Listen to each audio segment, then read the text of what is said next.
Hello friends, welcome to my channel Sahu science classes. तो बच्चों, एक और वीडियो आ गई है बीएससी फाइनल ईयर यानी कि बीएससी थर्ड ईयर के फिजिक्स के थर्ड पेपर की। इससे पहले की वीडियोस में मैंने पीएन संधि डायोड क्या होता है, पीएन संधि डायोड में फॉरवर्ड बाइजिंग, रिवर्स बाइजिंग और उसका व्यय अभिलाक्षणिक वक्र, और लास्ट की वीडियो जो कि मोस्ट इंपोर्टेंट था, फोटो डायोड, मैंने आपको करा दिया था। ठीक है, क्या करा दिया था? Photo diode. और आज की वीडियो भी बहुत ही ज़्यादा इंपॉर्टेंट है क्योंकि आज का जो हमारा टॉपिक है वो है प्रकाश उत्सर्जक डायोड या लेड। लेड मतलब एलईडी बोलते हैं इसको एक्चुअल में।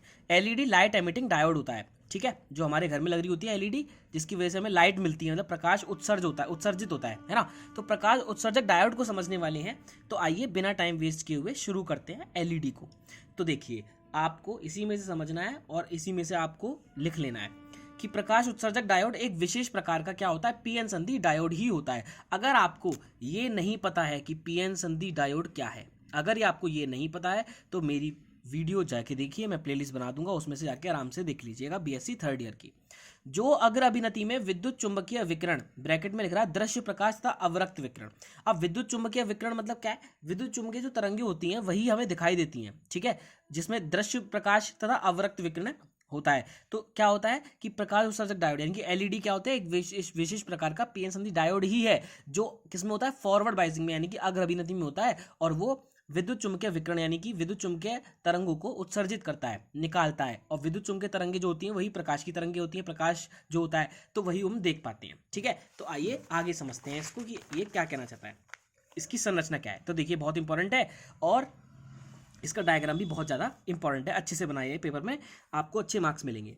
देखिए, इसमें अर्धचालक पदार्थ गैलियम आर्सेनाइड यानी कि GaAs और गैलियम फॉस्फाइड और या गैलियम आर्सेनाइड फॉस्फाइड यानी कि GaAsP प्रयुक्त किया जाता है। मतलब इन तीनों में से आप कोई भी प्रयुक्त कर सकते हैं, हमें सिंगल सिंगल नहीं ले सकते इसमें, है ना। इसको बनाने के लिए आप सिंगल सिंगल यूज़ नहीं करेंगे, इसमें मिक्सचर, जैसे गैलियम ले लिया तो आर्सेनाइड भी मिक्स कर दिया, गैलियम ले लिया, फॉस्फाइड ले लिया, या फिर तीनों को ले लिया, है ना, प्रयुक्त किया जाता है। सर्वप्रथम N प्रकार की अर्धचालक परत पर P प्रकार की अर्धचालक परत को जमाया जाता है।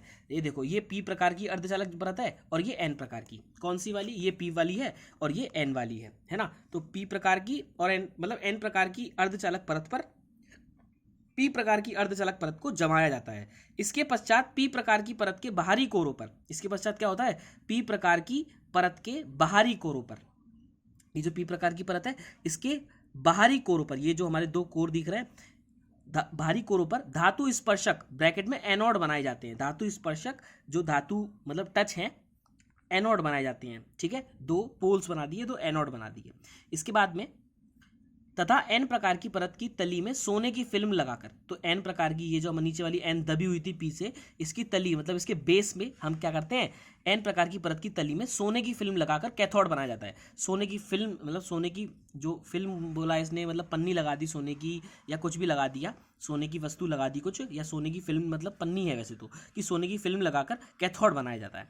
अब यह फिल्म प्रकाश को उत्सर्जक पृष्ठ की ओर परावर्तित भी करती है। अब यह फिल्म क्या करती है कि प्रकाश को उत्सर्जक पृष्ठ की ओर परावर्तित भी करती है, मतलब प्रकाश आएगा तो टकरा के परावर्तित होकर चला जाएगा। जब इस प्रकार का डायोड अग्र अभिनति में होता है, अब ये कैसी अभिनति में होगा? यदि अग्र अभिनति में होगा तो यह पृष्ठ से प्रकाश उत्सर्जित करता है, तो इसमें से क्या होगा? प्रकाश निकलने लगेगा। तो वो कंसेप्ट क्या है प्रकाश निकलने का, ये समझेंगे। संरचना तो हमने समझ ली कि इसके अंदर क्या है, कैसे है ना। ये इलेक्ट्रॉन है और होल की, उसमें इलेक्ट्रॉन होते हैं इनमें और इसमें होल होते हैं, है ना।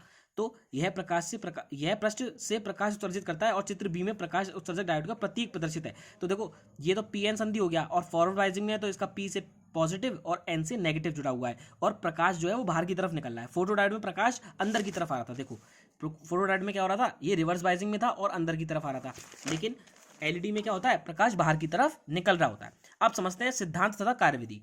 देखो, चूंकि एक इलेक्ट्रॉन होल युग्म उत्पन्न करने के लिए ऊर्जा की आवश्यकता होती है, क्योंकि भाई एक इलेक्ट्रॉन होल युग्म है, मतलब इलेक्ट्रॉन और होल आपस में एक दूसरे के साथ युग्म बनाकर बैठे हुए थे। कहाँ पे? आपको याद होगा, अवच्छय परत, जो अवच्छय परत थी उसमें इलेक्ट्रॉन और कोटर युग्म बनाकर बैठे हुए थे, है ना। तो चूंकि एक इलेक्ट्रॉन होल युग्म उत्पन्न करने के लिए ऊर्जा की आवश्यकता होती है, अतः एक इलेक्ट्रॉन व एक होल के पुनर्योजन से ऊर्जा मुक्त होती है। अब पुनर्योजन का मतलब क्या हो गया? पुनर्योजन का मतलब हो गया कि उनका दोबारा से मिलना। जय भाई, अब एक चीज सोचो जरा कि अगर इलेक्ट्रॉन और होल युग्म उत्पन्न कर रहे हैं, फोटो डायोड में ये कर रहे थे, जब उत्पन्न कर रहे हैं तो क्या हो रहा है? ऊर्जा मुक्त हो रही है। जब ऊर्जा मुक्त हो रही है, ऊर्जा की मतलब आवश्यकता होती है, जब इलेक्ट्रॉन होल युग्म को उत्पन्न करना है, वो दोनों एक दूसरे से बंधे हुए हैं, जब वो दोनों एक दूसरे से बंधे हुए हैं तो उनको अलग करने के लिए किसकी आवश्यकता हो रही है? ऊर्जा की। तो जब अलग करने की ऊर्जा की आवश्यकता हो रही है तो इनको मिलाने के लिए ऊर्जा मुक्त होगी इसमें से, है ना। तो जर्मेनियम तथा सिलिकॉन क्रिस्टलों में मुक्त हुई ऊर्जा पदार्थ द्वारा अवशोषित कर ली जाती है।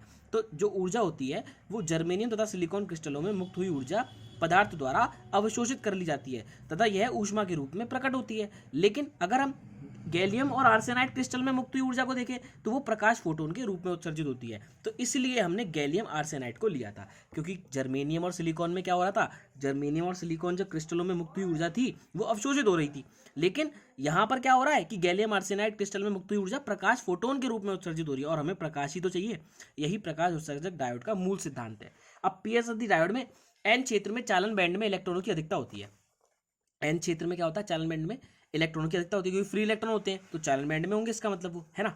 उसके बाद में तथा पी क्षेत्र में संयोजी बैंड में होलो की होती है तथा संधि पर व्यव प्राचीर होता है। पता है, ये वाली बात सिंपल है।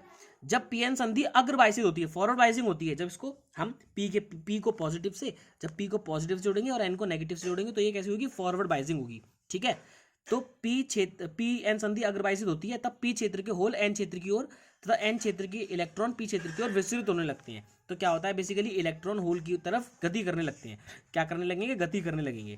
तो जब इलेक्ट्रॉन होल की तरफ गति करने लगेंगे, तो जब इलेक्ट्रॉन होल की तरफ गति करते हैं तो क्या होता है? ऊर्जा मुक्त होती है, और जब ऊर्जा मुक्त होती है तो हमने देखा कि गैलियम आर्सेनाइड में क्या होता है? प्रकाश फोटोन के रूप में वो ऊर्जा मुक्त होती है। बस इतना सा इसका कंसेप्ट था, है ना। संधि के समीप चालन बैंड में इलेक्ट्रॉन संयोजी बैंड में होलो के साथ संयोग करते हैं, तो लेकिन इलेक्ट्रॉन व होलो के पुनर्योजन से मुक्त हुई ऊर्जा आवृत्ति न्यू के फोटोन के रूप में उत्सर्जित होती है। आवृत्ति न्यू के फोटोन के रूप में उत्सर्जित होती है। और यदि बैंड ऊर्जा अंतराल ईजी हो तो ईजी बराबर क्या हो जाएगा? H nu. एच मतलब E is equals to h nu होता है, तो एनर्जी गैप ले लिया, h c upon lambda. Nu is equals to c upon lambda होता है, और ये लैम्डा का यहाँ पर एच सी की वैल्यू रख दी तो फॉर्मूला निकाल दिया, है ना। यहाँ ईजी इलेक्ट्रॉन वोल्ट में है। अब उसने वैल्यू दे दिया कि गैलियम आर्सेनाइड के लिए जो ईजी होता है वो इतना होता है और लैम्डा इतना निकल के आएगा, है ना। ये सिंपल है ये वाली चीज़, ठीक है। अब इसके उपयोग देख लो। उपयोग क्या होता है? चोर सूचक घंटी के विद्युत परिपथ में, घड़ी, कैलकुलेटर इत्यादि में संख्याओं को दर्शाने में, है ना। सब जगह होता है इसका लाइटिंग का यूज़, तो ठीक है। तो इस तरीके से हम क्या समझ सकते हैं? एलईडी को समझ सकते हैं। तो देखा,